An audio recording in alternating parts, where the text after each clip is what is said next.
صلی علی سیدنا مولانا محمد طب القلوب ودوائها وعافیت الابدان وشفائها ونور الابصار وضیائها وعلی آلہ واصحابہ وبارک وسلم صلاۃ وسلام علیک یا رسول اللہ صلی اللہ علیہ وسلم۔ گزشتہ درس مسائل فقہیہ میں نجاست کے متعلق ہم نے گفتگو آپ حضرات سے کی تھی اور احادیث طیبہ کو پیش کرنے کے بعد نجاست غلیظہ کے تعلق سے کچھ مسائل ذکر کیے تھے۔ آج نجاست خفیفہ کی تعریف اور پھر اس کے بعد مسائل ذکر کیے جائیں گے۔ نجاست خفیفہ کی بھی تعریف تو ہو چکی، جو ہے اس کا حکم کیا ہے۔ نجاست خفیفہ کا یہ حکم ہے کہ کپڑے کے حصے یا بدن کے کسی حصے میں، کپڑے کے کسی حصے میں لگ جائے یا بدن کے کسی حصے میں لگی ہو تو اگر اس کی چوتھائی سے کم ہے، اس کی چوتھائی سے کم ہے، مثلا کرتے کے دامن میں لگی ہے تو دامن کی چوتھائی سے کم ہو، آستین میں لگی ہے اس کی چوتھائی سے کم ہو، یوں ہی ہاتھ میں لگی ہو تو ہاتھ کی چوتھائی سے کم ہے تو معاف ہے کہ اس سے نماز ہو جائے گی، اور اگر پوری چوتھائی میں ہو تو بغیر دھوئے ہوئے نماز نہیں ہوگی۔ یعنی گویا کہ اس کے چار حصے کرو، آستین ہے، آستین کے کو چار حصوں میں سمجھو بانٹ دیا جائے تو 1/4 چوتھائی اگر لگی ہے تو نماز، اس سے کم ہے تو نماز ہو جائے گی، معاف ہے، اور اگر پوری چوتھائی ہے تو بغیر دھوئے ہوئے نماز نہیں ہوگی۔ یاد رہے کہ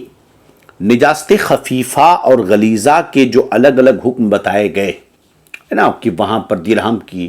نجاست غلیظہ میں اگر وہ جلد والا ہے، وزن ہے تو درہم کا وزن کا اعتبار ہوگا، اور اگر جلد والا نہیں ہے تو ایک سکے کے برابر ہونا چاہیے چوڑائی لمبائی اس کی، اور خفیفہ ہے تو چوتھائی ہونا چاہیے۔ یہ جو الگ الگ حکم بتائے گئے یہ اس وقت میں ہیں کہ بدن یا کپڑے پہ لگے ہوں، اور اگر کسی پتلی چیز جیسے پانی یا سرکے میں گر جائیں تو چاہے غلیظہ ہو یا خفیفہ پورا ناپاک ہو جائے گا، اگرچہ ایک قطرہ گرے، جب تک وہ پتلی چیز حد کثرت پر یعنی دہ دردہ نہ ہو۔ سمجھ رہے ہیں؟ دہ دردہ یعنی 10/10 ہے نا، 10/10 اگر نہیں ہے، اس سے کم ہے، پانی ہو یا کوئی بھی چیز ہو، 10/10 سے اگر کم ہے، ایک قطرہ بھی تھوڑا سا بھی نجاست غلیظہ یا خفیفہ پڑ جائے تو پورا ناپاک ہو جائے گا۔ انسان کے بدن سے جو ایسی چیز نکلے کہ اس سے غسل یا وضو واجب ہو، نجاست غلیظہ کوئی بھی چیز ہو، جیسے پیخانہ، پیشاب، بہتا خون، پیپ، منہ بھر قے، ظاہر سی بات ہے پیخانہ سے وضو فرض ہو جاتا ہے، پیشاب سے وضو فرض ہو جاتا ہے، خون نکل کر بہا تو وضو فرض ہو جائے گا، پیپ نکل کر بہی تو وضو ٹوٹ گیا، وضو کرنا ضروری ہوگا، منہ بھر قے اگر ہے تو وضو ٹوٹ جائے گا، وضو فرض ہوگا، حیض و نفاس اس سے غسل فرض ہو جاتا ہے، استحاضہ کا خون اس سے وضو فرض ہو جاتا ہے، منی، مدی، ودی، منی سے غسل فرض ہوتا ہے اور مدی اور ودی سے وضو واجب ہوتا ہے۔ چلیے اب خون کی جو بات آئی، شہید جو ہوتا ہے، شہید، اب شہید حقیقی، شہید فقہی ہے نا، شہید حکمی آپ نے سنا ہوگا۔ شہید فقہی کا خون جب تک اس کے بدن سے جدا نہ ہو پاک ہے، ایک مسئلہ یاد رکھیں، لہذا شہید فقہی کے خون میں وہ حکم نہیں لگے گا جب تک کہ وہ جسم کے ساتھ ہے، لہذا اسے اسی حالت میں دفن کر دیا جاتا ہے نا۔ چلیے، دکھتی آنکھ سے جو پانی نکلے نجاست غلیظہ ہے، جیسے آنکھ آ جاتی ہے، آنکھ میں بیماری پیدا ہوگی، دکھتی آنکھ ہے نا، تو اس سے جو اس پہ آنسو نکلتے ہیں وہ ناپاک ہوتے ہیں، اگر وہ آنکھ کے باہر آ گئے تو وضو ٹوٹ جائے گا۔ یوں ہی ناف یا پستان سے درد کے ساتھ پانی نکلے تو یہ نجاست غلیظہ ہے۔ ہمارے آپ کے ناف سے یا عورتوں کی پستان سے یا مردوں کی پستان سے اگر درد ہے، وہاں پر درد ہے، اس کا مطلب وہاں زخم ہے، پانی نکلا تو اس صورت میں وہ نجاست غلیظہ کہلائے گا۔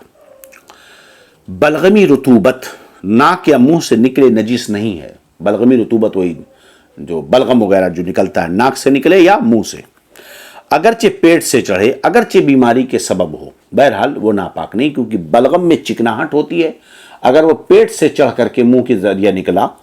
تو چونکہ چکنا ہوتا ہے تو نجاست اس کے ساتھ نہیں آتی، اس لیے وہ ناپاک نہیں ہے۔ اچھا، دودھ پیتے لڑکے اور لڑکی کا پیشاب نجاست غلیظہ ہے۔ بہت سارے لوگ یہاں دھوکہ کھاتے ہیں، دودھ پیتا لڑکا ہو چاہے لڑکی ہو، اس کا پیشاب نجاست غلیظہ ہے۔ جو اکثر عوام میں مشہور ہے کہ دودھ پیتے بچوں کا پیشاب پاک ہے، یہ غلط بات ہے۔ لہذا اگر کپڑے پر جسم پر کر دیا تو کپڑے کو دھلیں، بدلیں، اور جسم میں اگر لگ گیا تو اس جگہ کو دھلیں۔ شیرخوار بچے نے دودھ پیتے والے، ایک بچہ دودھ پی رہا ہے، دودھ پیتے حالت میں دودھ ڈال دیا، اگر الٹی کر دیا، اس نے دودھ پی رہا تھا الٹی کر دیا، اگر منہ بھر ہے تو نجاست غلیظہ ہے۔ اگر اس نے منہ بھر الٹی کی دودھ کی تو وہ نجاست غلیظہ ہے۔ اسی طرح خشکی کے ہر جانور کا بہتا خون، خشکی میں یعنی جو زمین کے اوپر چلتے ہیں، کوئی بھی جانور ہو، بہتا خون، مردار کا گوشت، چربی، مردار کا گوشت اور چربی۔ مردار مطلب یعنی وہ جانور جس میں بہتا ہوا خون ہوتا ہے، اگر بغیر ذبح شرعی کے مر جائے، ذبح نہیں ہوا، مر گیا، مردار ہے، اگرچہ ذبح کیا گیا ہو مگر شرعاً ذبح نہ کیا گیا ہو، جیسے مجوسی یا بت پرست یا مرتد کا ذبیحہ، اگرچہ اس نے حلال جانور مثلا بکری وغیرہ ذبح کیا ہو، اس کا گوشت پوست سب ناپاک ہو گیا۔ اور اگر حرام جانور ذبح شرعی سے ذبح کر لیا گیا ہے نا، تو اس کا گوشت پاک ہو گیا، اگرچہ کھانا حرام ہے۔ مسئلہ سمجھے؟ حلال جانور ہی کیوں نہ ہو، اگر کسی مجوسی نے، کافر نے، مرتد نے ذبح کیا اور ذبح شرعی پر نہیں پایا گیا،